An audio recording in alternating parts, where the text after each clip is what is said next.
Message that you think that this sends to guys like Shakur Stevenson and Devin Haney, who've been rumored to want to fight against Tank Davis? All good fighters. All those guys are good fighters, but none of them can fuck with Tank. Period. None of them. None of them. Excellent. I keep telling y'all, he say he's the king. And this Vicious right here. I ain't never seen a king hold his kingdom down when you have a vicious crew come through.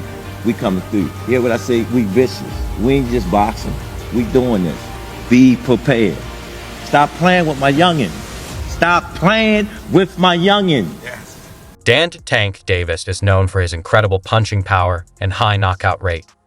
With the ability to end fights with a single punch, his strength in both hands makes him a constant threat in the ring, earning him a reputation as one of the most dangerous boxers in the sport. When he fought Isaac Cruz, he was 25-0, and he fought that little dude, that little pit bull coming at him all the time. And I mean, the movement, the boxing skills, that to me was the moment that Gervonta Davis hit the scene, and I said, yo, this is one of the best fighters in the world. When did you know he was one of the best fighters in the world? Davis combines power with exceptional speed and agility.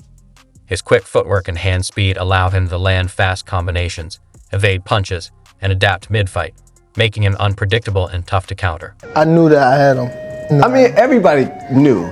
No, but people didn't know, like, he actually can hit, like, when his punches was, like hard. You felt it? Yes. Was he the strongest punch you think you ever felt? Facts. Really? Yeah. Davis's defense is a key part of his fighting style. He uses a high guard, shoulder rolls, head movement, and sharp reflexes to avoid clean shots. His defensive skills frustrate opponents, causing mistakes that he quickly exploits. This approach minimizes damage, conserves energy, and helps him sustain his offensive pressure throughout the fight.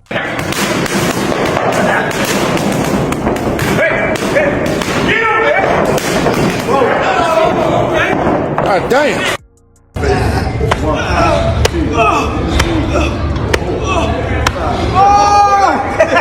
Davis's versatility is one of his most remarkable attributes.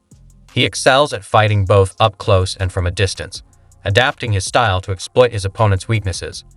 This adaptability allows him to handle various boxing styles, whether against a power puncher, counter-puncher, or pure boxer, consistently finding a way to prevail. Guy who used to sit at the top of the boxing world a few years ago by the name of Floyd Mayweather. What happens in that fight? Another relationship gone sour there. Gervonta's had a lot to say about his former promoter. You would say Gervonta was a protege of Floyd, and I like that matchup. I like it a lot. Speaking about how what does Gervonta do when he's got somebody in front of him that can be sharp for 12 rounds? Floyd is the definition of he is on point at all times, and he will not get caught with anything crazy, anything unruly in the corner. It's just not going to happen to Floyd Mayweather.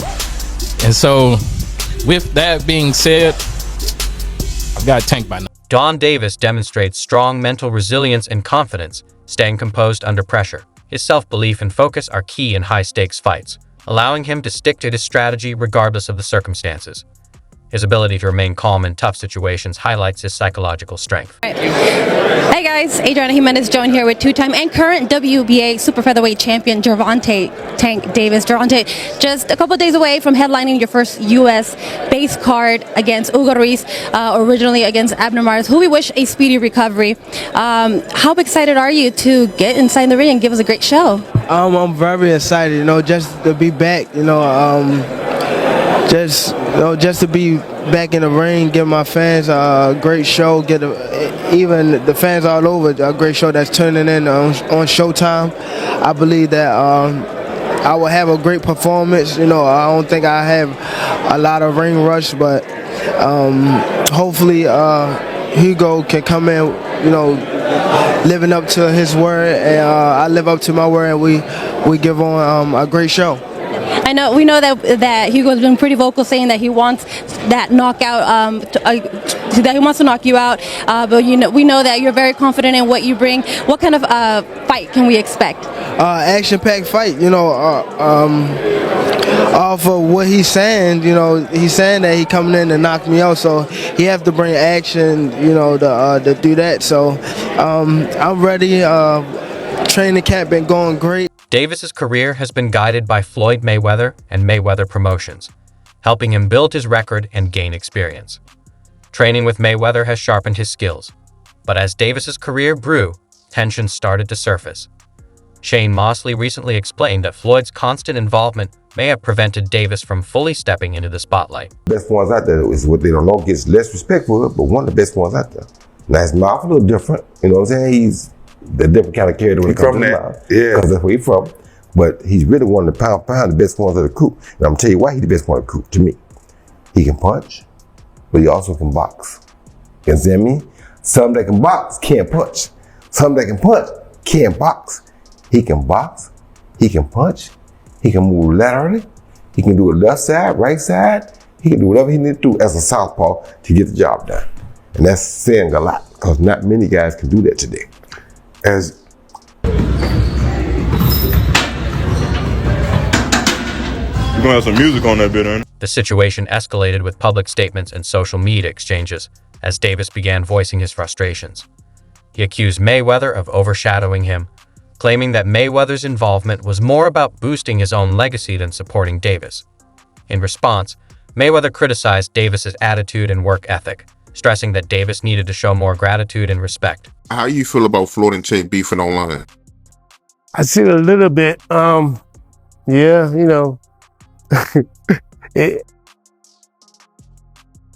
like both guys, so it's like I know Gervonta has his issues with Floyd, and Floyd has a big ego where he wants to be the man on top, and Gervonta trying to get on top, but it seemed like he has to get from under Floyd because Floyd's a big man.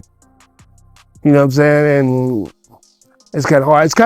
It kind of reminds me of me and my son. Like I kind of like got myself away and let him do his own thing and let him have his own glory, his own glory, his own life. You know what I'm saying? So me being there all the time will shadow over all this stuff. Sometimes. Not intentionally. I'm not doing it intentionally. I'm not trying to be like, I don't care about him. I want him to be the best. But me being too close to him all the time takes away a little bit of his shadow, a little bit of his shine.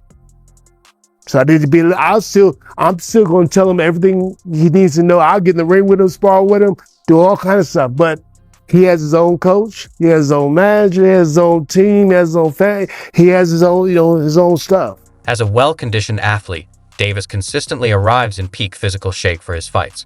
His conditioning enables him to maintain a high work rate and sustain his power and speed throughout the bout.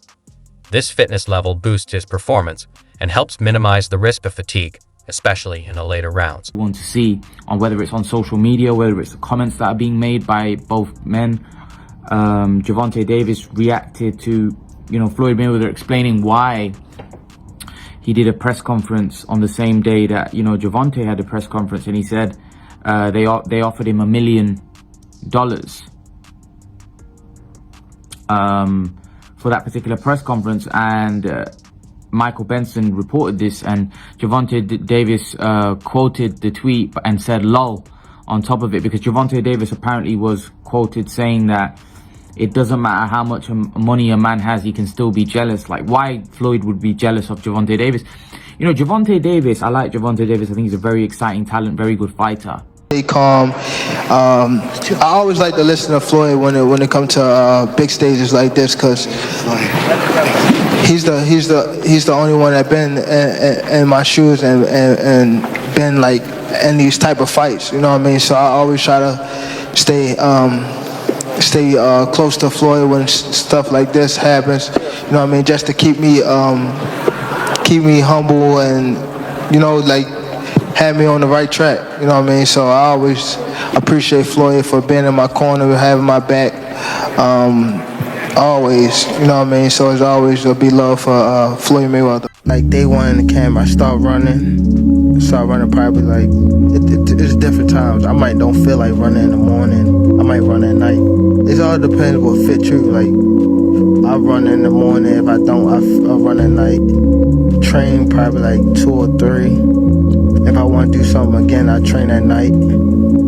Or I run, and that'll be it. But when I'm in camp, I really don't go outside. Like, it's hard for me to go outside, so I just be in the gym and home. That's it. Like, I don't go nowhere. Some people just go away and be... But you specifically? Me? First of all, I get a camp house, out here. Like, day one in the camp, I start running probably like, it's different times. I might don't feel like running in the morning. I might run at night. It all depends what fits you. Like, I run in the morning. If I don't, I run at night. Train probably like 2 or 3. If I want to do something again, I train at night. Or I run, and that'll be it. But when I'm in camp, I really don't go outside. Like, it's hard for me to go outside, so I just be in the gym and home. So can you confirm or deny Lamont Roach would be the backup? No, Lamont Roach and Tank got a history together, an amateur history where they went back and forth as amateurs. You know what I'm saying? It's not a bad fight. Frank was on stage. He said, "I'm going to beat Tank's ass." What's your response to that? A lot of them said that. A lot of them said that, and I want him to have that attitude because, again, I know what's under the hood with him. He's forward built tough. No, a statement. They're going to see a statement that I want to make to the 35-pound division. Like I said, not overlooking Renee. I know he's coming in at a fight, but I don't think he's going to be able to fight for 12 rounds at the pace I want to fight. So, just to piggyback off one thing real quick, if I can. You mentioned, obviously, the Lamont Roach fight with Gervonta. We don't know if that's happening 100% December or January, but how do you see that fight going? Do you feel confident giving a prediction on someone else's fight as opposed to your own? Me personally, no, because I don't know what Lamont Roach and his team are working on. I don't want to, down the man because who knows? Maybe he might shock the world. It's not on us to decide. I mean, boxing is a one-shot sport. Anything can happen. Nobody's invincible from getting knocked out. So, I mean, Tank better stay off Twitter. He better worry about his opponent. So, that's all I got to say. But in my opinion, Tank should win, but you never know. All right. Floyd, thank you so much for your time. I appreciate it. It was lovely meeting you. And hopefully we'll be able to catch up with you post-fight. Yes, of course. All right. Thank you. Thank you so much. What do you think is the minimum weight of someone that could beat you in a fight? Minimum weight? Yeah. Say someone's like 250. Yeah, probably like 250, 220 or some shit like that. With no experience? Yes, sir. Someone with no experience? Yeah. Yeah. No, hell no. They gotta have experience to beat me. No, but like a 300 guy, no experience. You think you can beat him? I'm whooping that ass. I'm whooping that ass.